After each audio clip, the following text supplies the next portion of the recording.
Après des années passées sur des champs de bataille à l'étranger, Édouard, un soldat décoré d'origine noire, monte dans l'avion pour rentrer enfin dans son pays natal. C'est un homme marqué par la guerre, son regard reflète à la fois la fatigue et la résilience d'un soldat qui a vu et vécu l'inimaginable. Fatigué mais soulagé, il accueille cette étape du voyage avec une profonde gratitude. À sa grande surprise, on lui offre un billet de première classe, un geste de reconnaissance pour ses services rendus à la patrie. Cette attention inattendue réchauffe son cœur, car trop souvent il a ressenti l'oubli et l'indifférence de ceux qui l'a protégé. En franchissant la porte de la cabine de première classe, Édouard ressent un mélange d'excitation et de réserve. Il pense qu'enfin, pour la première fois depuis longtemps, il pourra se détendre dans un confort relatif, loin des tensions et du bruit incessant. Tandis qu'il s'installe dans son siège spacieux, il savoure ce luxe rare, une parenthèse qui le fait presque oublier le poids de ses souvenirs. La douce lumière tamisée et le service attentionné contrastent avec les rations sommaires et les nuits froides passées sous les étoiles dans des terres inconnues. Cependant, à bord, les choses prennent un tournant inattendu. Édouard, qui s'attendait à trouver en première classe un certain respect et une reconnaissance pour ses années de service, se heurte à une réalité bien différente. Loin de l'honneur et de la gratitude qu'il espérait, il se retrouve confronté à des regards empreints de jugement et de mépris. Les autres passagers, habitués à cette section privilégiée, le dévisagent, leurs yeux reflétant une hostilité voilée. Pour eux, son uniforme usé et son visage marqué par les épreuves semblent hors de place dans cet environnement luxueux, où règne le calme et l'élégance. Alors qu'il tente d'ignorer ces regards et de trouver un semblant de paix, un homme au regard perçant et à l'allure arrogante brise le silence avec une remarque cruelle. Vêtu d'un costume impeccable, il s'approche d'Édouard avec une expression méprisante, d'une voix froide et hautaine, lance « Je ne savais pas que la première classe était maintenant ouverte aux mendiants ». La remarque fait frissonner Édouard, mais il garde son calme, serrant les poings sous la table pour contrôler la colère et l'humiliation qui montent en lui. Après tout ce qu'il a traversé, Édouard se demande comment quelqu'un peut être si insensible, si aveugle à la valeur des sacrifices faits pour la sécurité de tous. Ce mépris lui semble d'autant plus injuste qu'il a risqué sa vie pour défendre les idéaux d'un pays où des personnes comme cet homme prospèrent en toute insouciance. Pourtant, malgré la rage qui monte en lui, il se contient. Sur les champs de bataille, il a appris à dominer ses émotions, à maîtriser son impulsivité. L'adrénaline des combats et l'angoisse de la perte l'ont forgé en un homme de calme et de résilience. Il sait que ce moment de confrontation, bien que difficile, ne mérite pas qu'il en perde sa dignité. L'homme, cependant, n'en a pas fini. Il continue, un sourire narquois accroché aux lèvres, en jetant un regard dédaigneux vers l'uniforme d'Édouard, peut-être qu'il y a eu une erreur. Les gens comme vous sont plus à l'aise dans la section économique. Sa voix traîne, comme pour appuyer chaque mot, s'assurant qu'ils atteignent Édouard avec la dureté qu'il entend leur donner. Édouard inspire profondément, tentant de garder le contrôle face à l'insulte. Autour d'eux, quelques passagers chuchotent, certains avec une curiosité cruelle, d'autres échangent des regards complices avec l'homme arrogant, partageant son mépris. Une hôtesse passe, hésite à intervenir, puis s'éloigne rapidement, préférant éviter toute confrontation. Mais Édouard sent alors monter en lui une détermination tranquille. Une voix intérieure lui rappelle qu'il n'a rien à prouver à ces gens.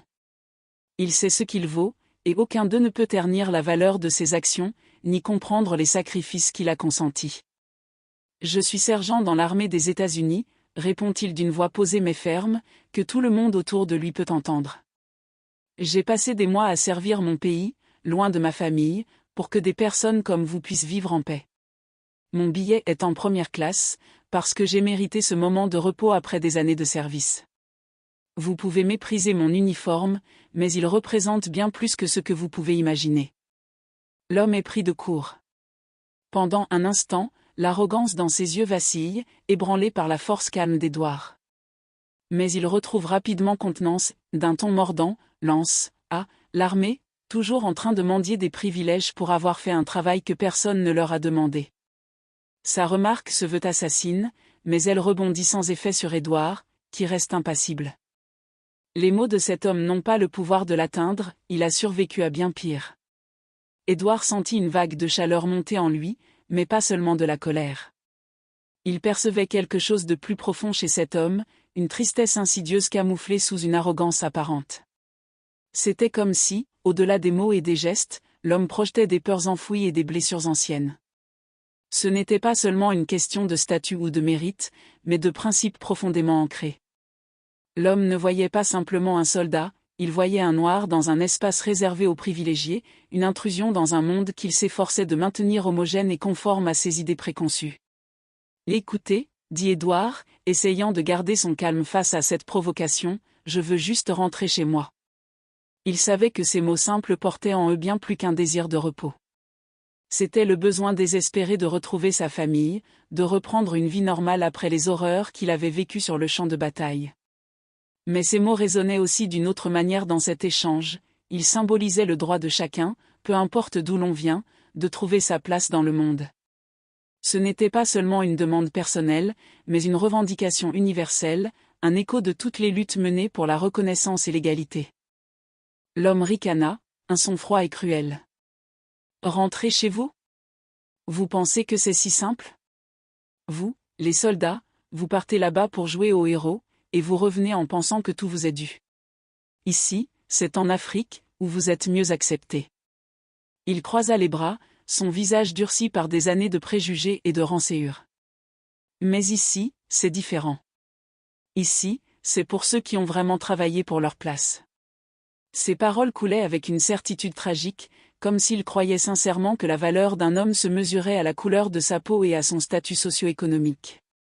Édouard sentit l'indignation monter en lui, mais il ne laissa pas la colère prendre le dessus. Au lieu de cela, il chercha à comprendre. Pourquoi cet homme était-il si amer? Pourquoi voyait-il un ennemi en quelqu'un qui, comme lui, faisait partie de la même société, de la même nation? Une lueur de compassion commença à filtrer à travers son indignation. Il réalisait que derrière ce masque de mépris se cachait une vulnérabilité, une peur de perdre ce que l'on croit être le droit divin à la prospérité. Je ne suis pas ici pour revendiquer des privilèges, poursuivit Édouard, sa voix prenant une tonalité plus douce, presque empathique. Je suis ici pour retrouver ma place, comme tout le monde. J'ai servi mon pays avec honneur, non pas pour recevoir des faveurs, mais parce que je crois en la protection de ceux qui m'entourent. Je ne cherche pas à prendre votre place, mais à mériter la mienne, tout comme vous. Cette tentative d'apaisement ne sembla pas toucher l'homme, qui demeurait figé dans ses idées préconçues. Édouard se rendit compte qu'il parlait à un mur, à une personne profondément ancrée dans ses croyances erronées.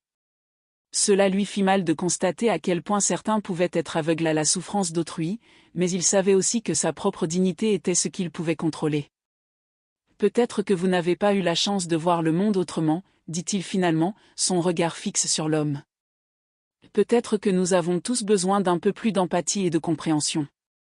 Je ne suis pas votre ennemi.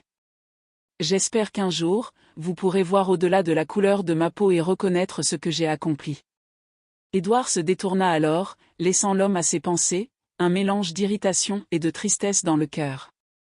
Dans ce moment, il réalisa que le véritable combat ne se déroulait pas seulement sur le champ de bataille, mais aussi dans les esprits et les cœurs des gens qui avaient encore tant à apprendre sur la solidarité et la compassion.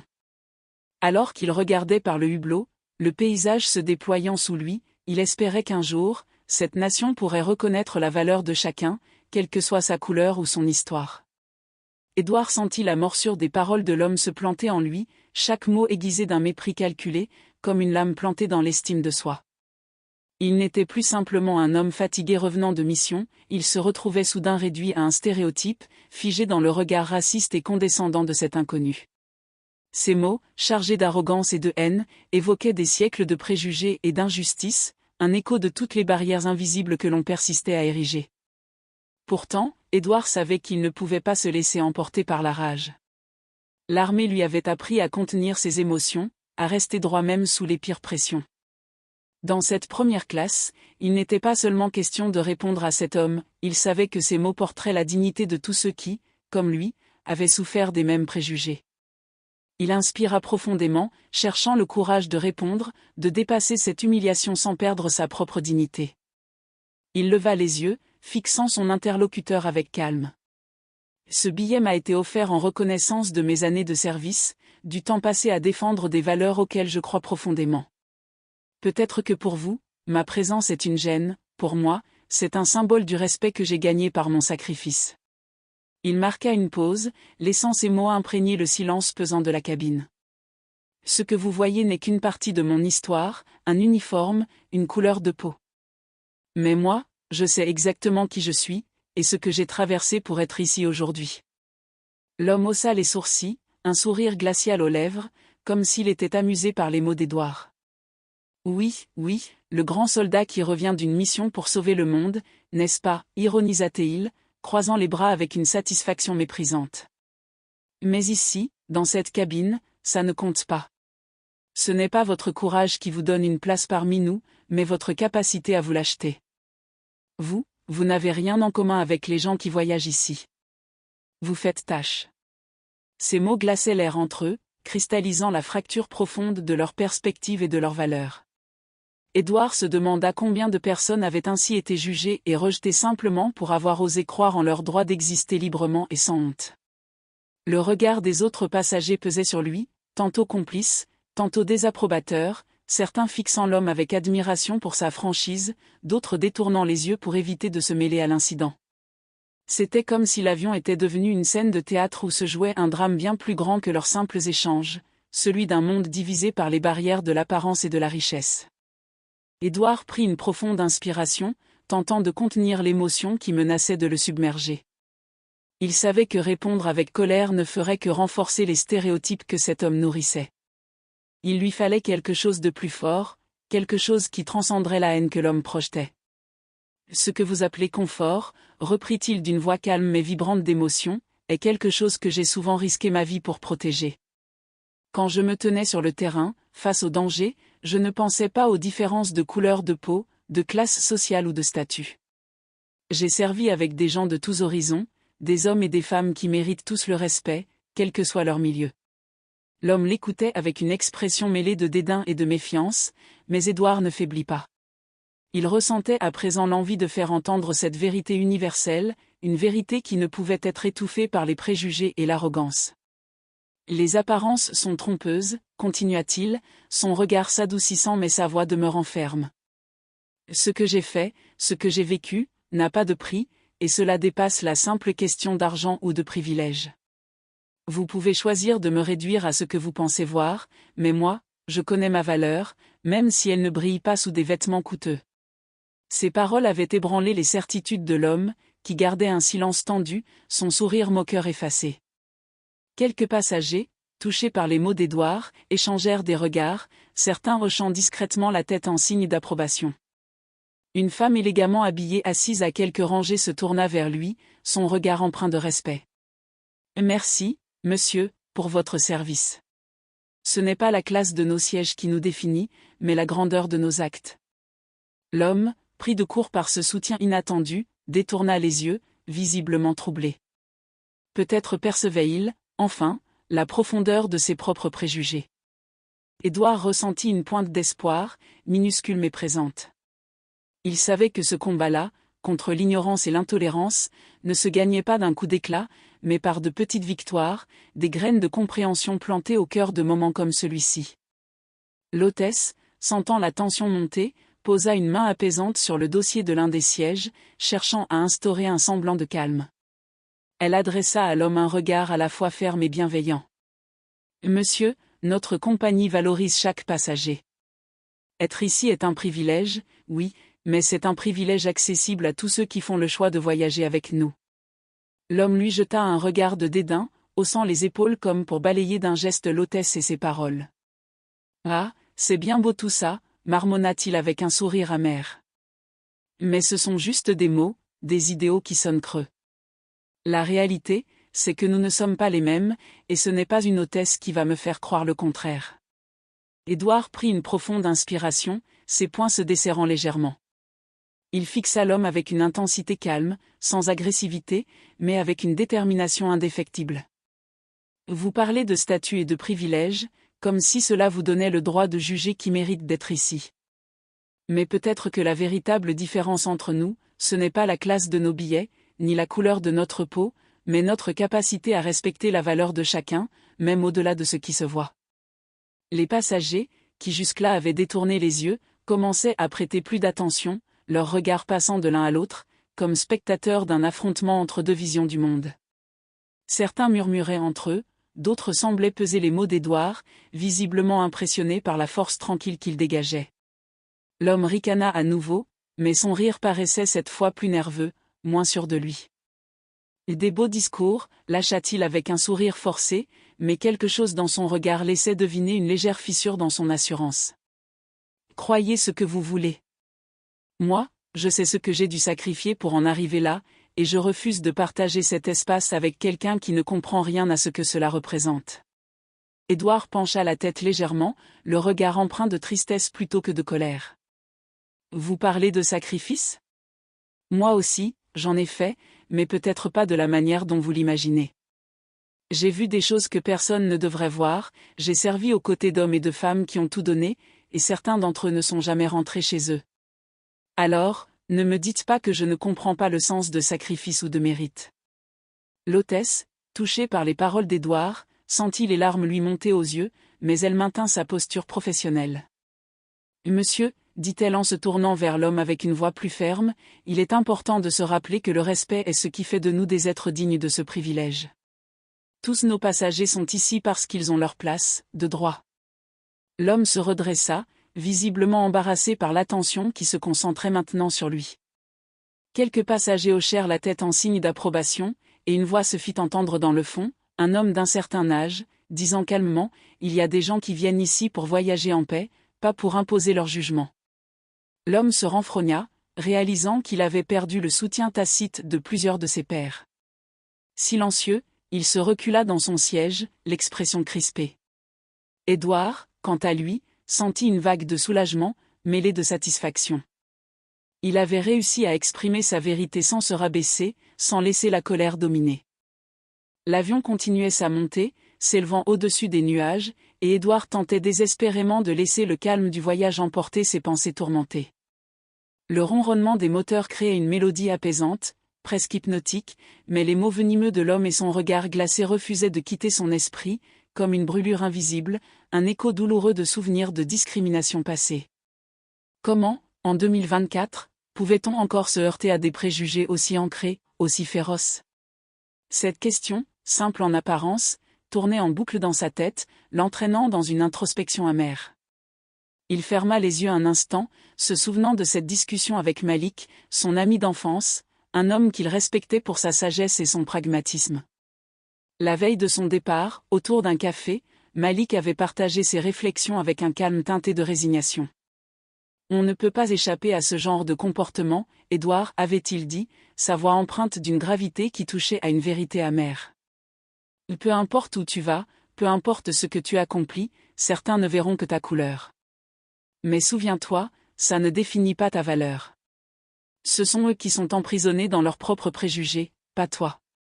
Ces mots résonnaient en lui, comme un rappel nécessaire.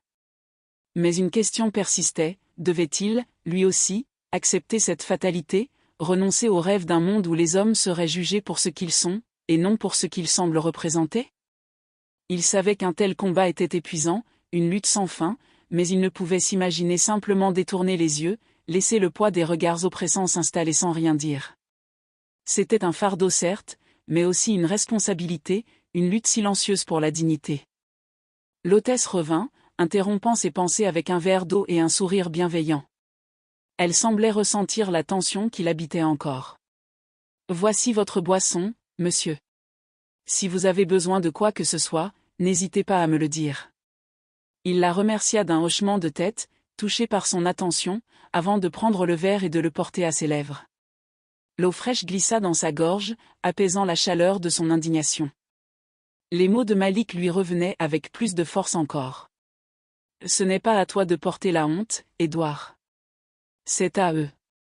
Leur ignorance, leur peur, ce sont leurs chaînes. Toi, tu es libre de leur jugement, libre d'être ce que tu choisis d'être. » Il se sentait soudain libéré d'un poids, comme si l'ombre des préjugés de l'homme s'atténuait, perdant peu à peu son emprise sur lui. Il détourna son regard vers le hublot, contemplant le paysage infini de nuages qui s'étendait sous ses yeux. Là, dans cette immensité, il se sentit minuscule, mais aussi invincible. Il se laissa emporter par des souvenirs heureux, des instants passés en famille.